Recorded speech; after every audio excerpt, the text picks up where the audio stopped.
가난은 죄가 아니라고요? 아니요. 우리 시어머니에게 가난은 전염병이었고 저는 그 병을 옮기는 벌레였습니다. 여러분, 안녕하세요. 인생다방입니다. 오늘 들려드릴 이야기는 제 인생에서 가장 치욕스러웠던 그러나 가장 찬란했던 반전에 관한 이야기입니다. 3년 전 겨울, 영하 10도의 강추위가 몰아치던 날이었습니다. 저는 시댁 거실 바닥에 무릎을 꿇고 앉아 시어머니의 바짓가랑이를 붙잡고 울부짖고 있었습니다. 어머니, 제발 한 번만 살려주세요. 저희 아빠 지금 당장 길바닥에 나앉게 생겼어요.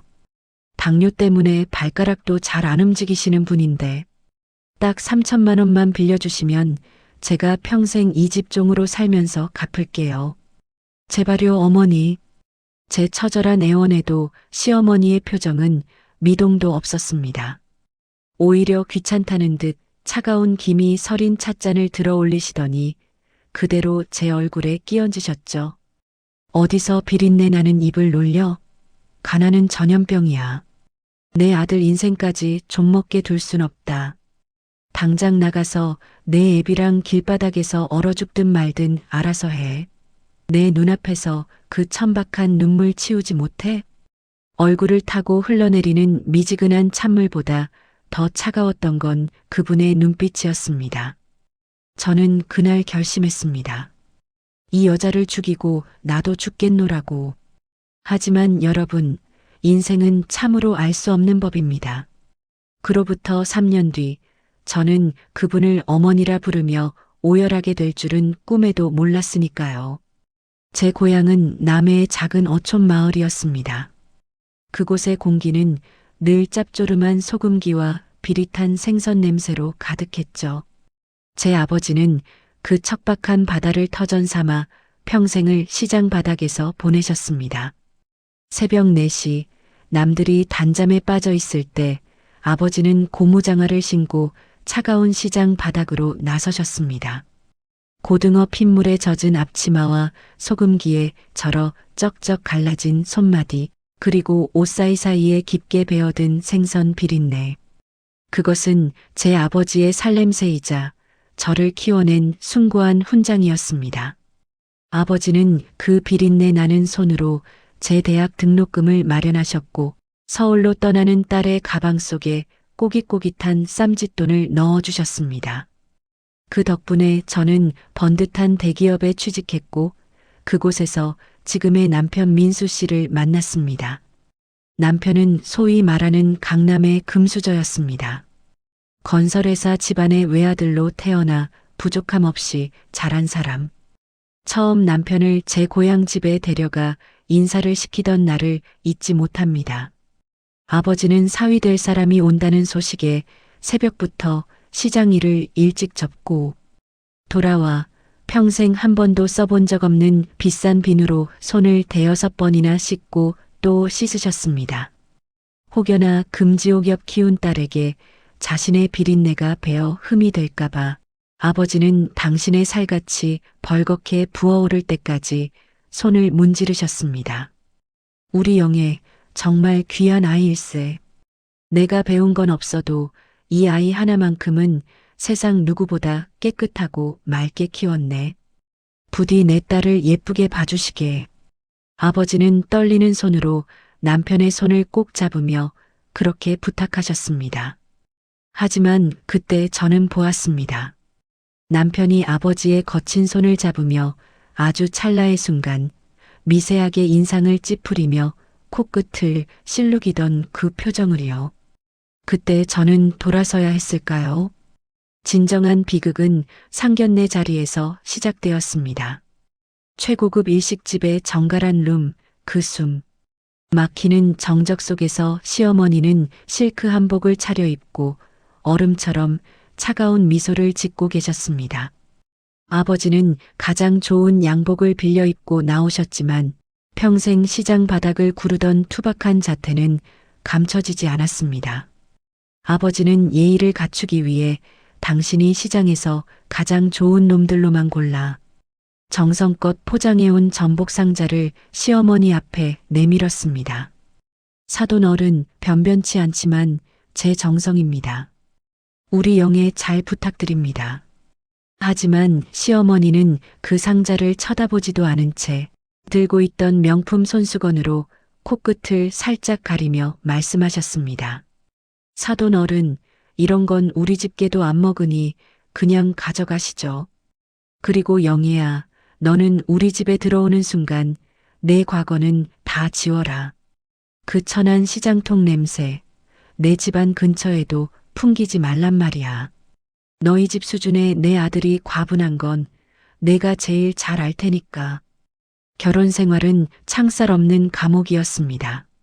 시어머니는 제가 친정에서 정성껏 부쳐온 전이나 김치를 가져오는 날이면 경비실 앞 쓰레기통에 제가 보는 앞에서 통째로 쏟아부으셨습니다. 비린내 진동하는 걸 어딜 들고 들어와? 내 친정 식구들은 염치도 없니? 딸을 이런 집에 보냈으면 입 닫고 조용히 살아야지. 자꾸 가난한 냄새 피우며 들락거려.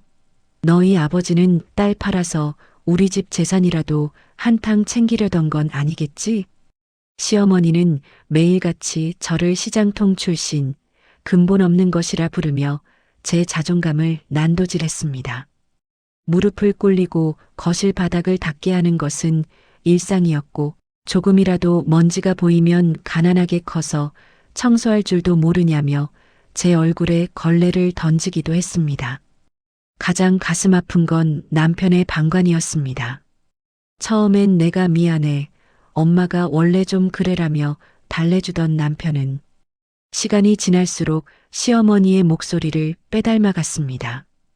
영애야, 우리 엄마 말이 좀 거칠어서 그렇지 다 너 잘되라고 하시는 소리야. 장인어른도 좀 눈치가 없으시네. 왜 자꾸 이런 걸 보내서 집안을 시끄럽게 만들어? 나도 퇴근하고 들어오면 집에서 생선, 비린내 나는 거 정말 싫어. 남편의 그 무심한 한마디는 시어머니의 독설보다 더 깊은 대못이 되어 제 가슴에 박혔습니다. 저는 그렇게 시댁의 화려한 소파 밑에 쌓인 먼지보다 못한 존재가 되어갔습니다. 매일 아침 거울을 보며 생각했습니다. 나는 도대체 누구인가? 내가 사랑했던 아버지는 왜 나를 위해 그런 멸시를 견디셔야 하는가?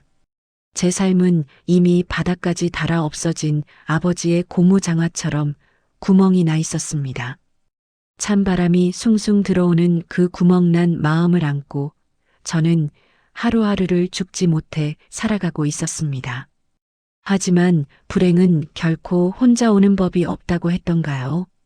결혼 5년 차가 되던 그의 유난히도 시리고 매서웠던 겨울, 제 인생의 유일한 등불이었던 아버지에게서 청천벽력 같은 소식이 들려왔습니다.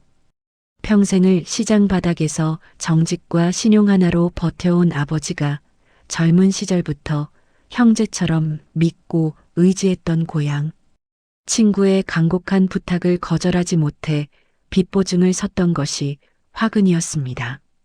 그 친구는 이미 야반도주를 한 상태였고 아버지가 그 낡은 생선 자판을 지키며 수십 년간 소금물에 손이 불어가며 모은 전 재산은 물론 제가 나중에 혹시라도 힘들면 돌아와 쉬라며 애지중지 가꾸셨던 그 낡고 작은 집마저 한순간에 경매로 넘어가게 되었다는 이야기였습니다.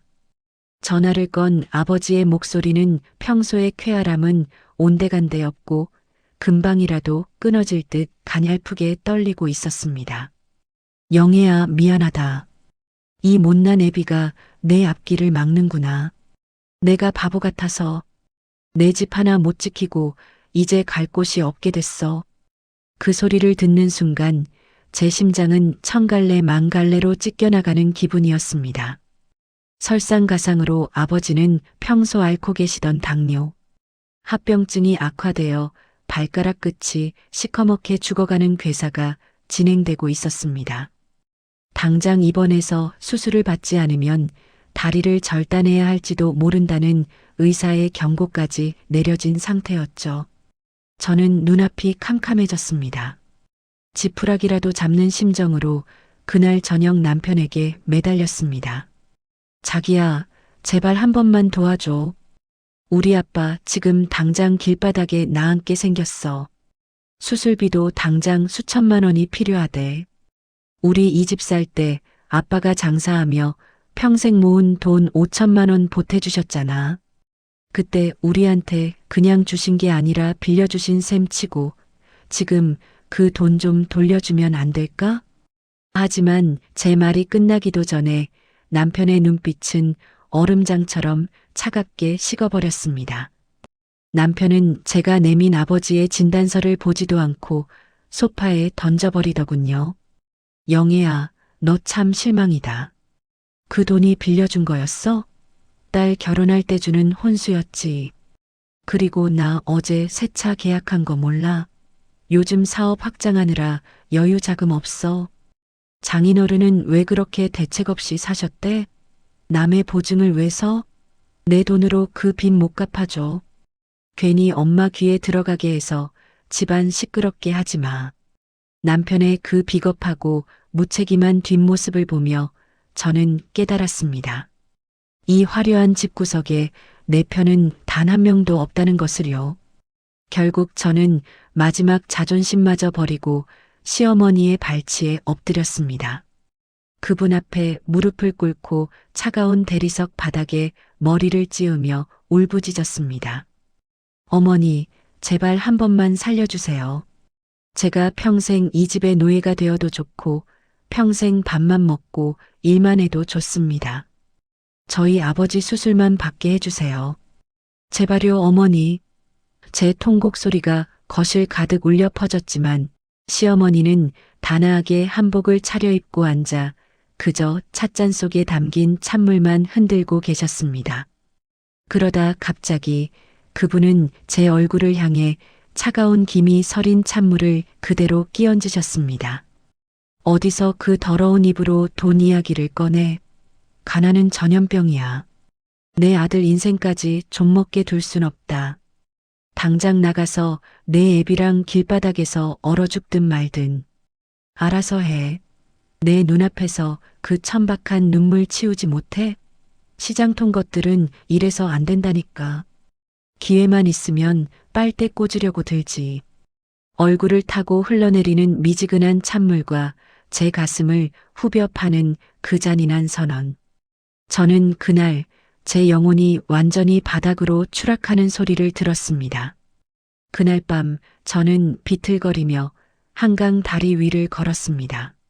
차가운 강바람이 뺨을 때리는데 눈물조차 나오지 않더군요. 내가 죽어야 이 지옥 같은 삶이 끝날까? 내가 없어야 아버지가 마음 편히 눈을 감으실까? 시커먼 강물을 내려다보며 몇 번이고 난간을 잡았다 놓았습니다. 아버지를 지킬 능력도 없는 내 자신이 너무 한심해서 그리고 나를 벌레보다 못하게 여기는 저 집구석이 너무 증오스러워서 온몸이 부르르 떨렸습니다. 시어머니의 그 비웃음 섞인 목소리가 귓가에 맴돌아 정신이 나갈 것 같았습니다. 가난은 전염병이다. 그 말이 제 심장에 독리를 박은 듯 아파왔습니다. 저는 그 밤 어둠 속에서 결심했습니다. 이 여자를 죽이고 나도 죽겠노라고. 아니면 내가 죽어서라도 이 원한을 갚겠노라고요. 하지만 여러분, 인생은 참으로 얄궂고도 알 수 없는 법입니다. 그 죽음의 문턱에서 저를 살린 건 다름 아닌 다음날 아침에 걸려온 아버지의 떨리는 전화 한 통이었습니다. 영애야, 세상에 이런 일이 있니? 내 인생에도 이제야 볕이 드나 보다.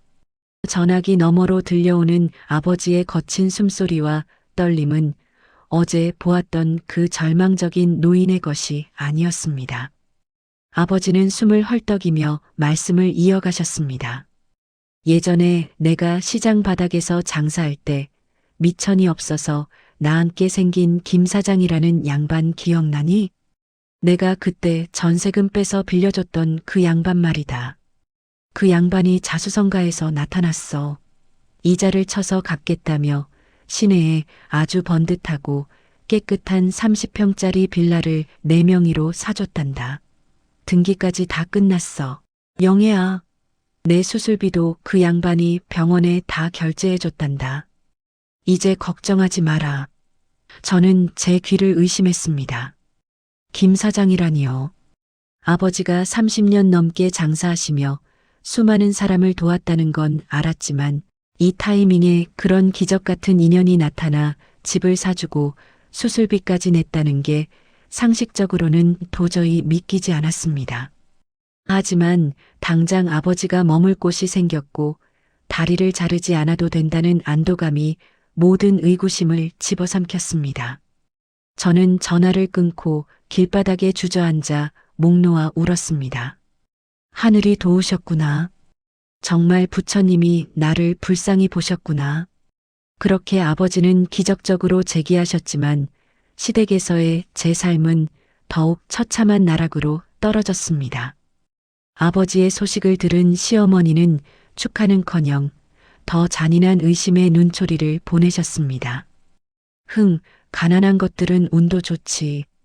어떤 얼간이가 그 냄새나는 노인네한테 집을 사줘? 보나마나 그 김 사장이라는 놈이랑 짜고 치는 사기극 아니니?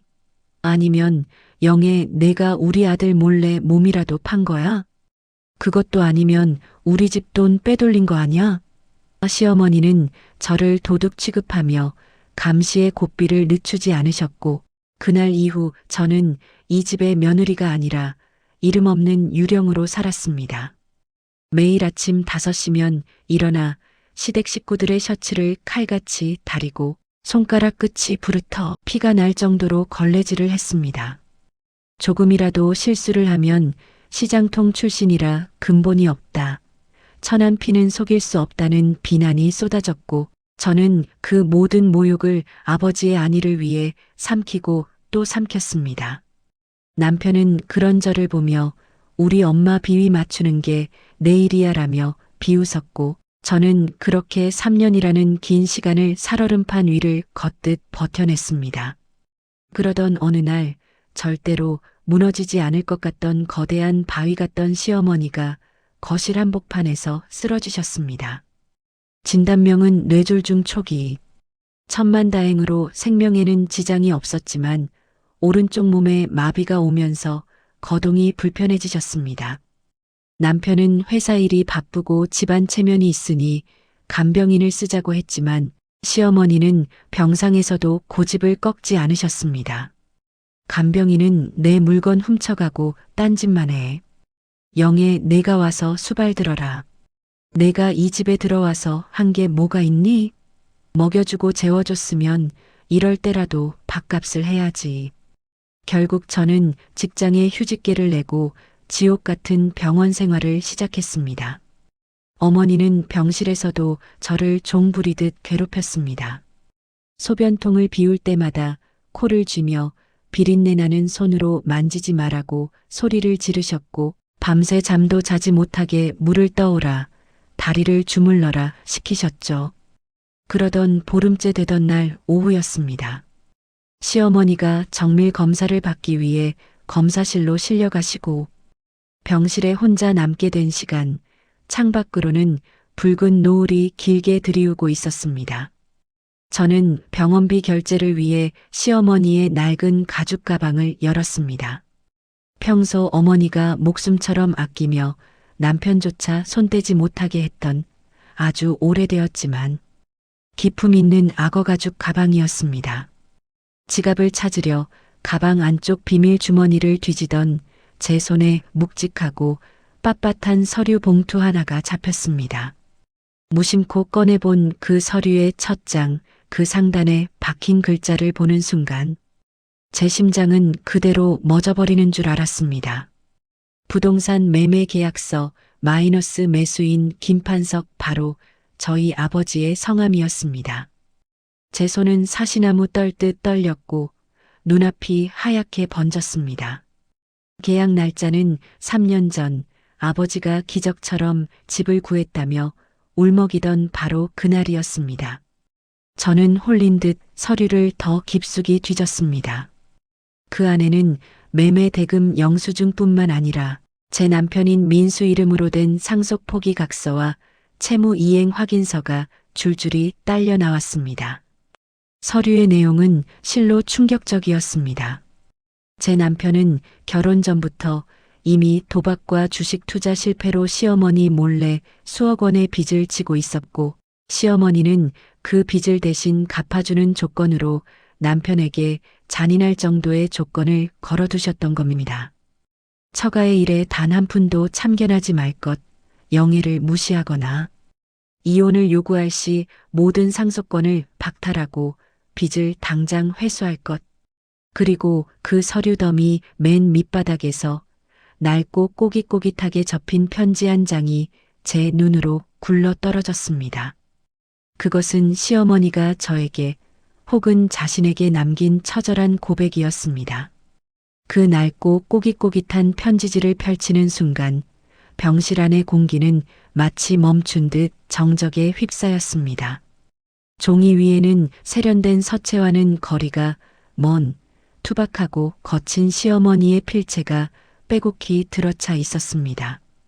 그것은 평생 누구에게도 속내를 보이지 않았던 한 여자의, 아니, 저를 위해 스스로 악마가 되었던 한 어머니의 처절한 고백이었습니다. 영애아, 이 편지를 내가 읽고 있다면 아마 내가 더 이상 기운이 없거나 이미 이 세상을 떠난 뒤겠지. 너에게 이 글을 남기기까지 얼마나 많은 밤을 고민했는지 모른다. 많이 미웠지? 아니, 죽이고 싶을 만큼 증오스러웠을 거다. 3년 전 그 매서운 겨울날 내 얼굴에 차가운 찬물을 끼얹고 독서를 내뱉던 나를 보며 너는 무슨 생각을 했겠니? 사실 그날 무릎을 꿇고 울부짖던 내 손을 잡고 나도 같이 목 놓아 울고 싶었단다. 하지만 영애야, 나는 그럴 수 없었어.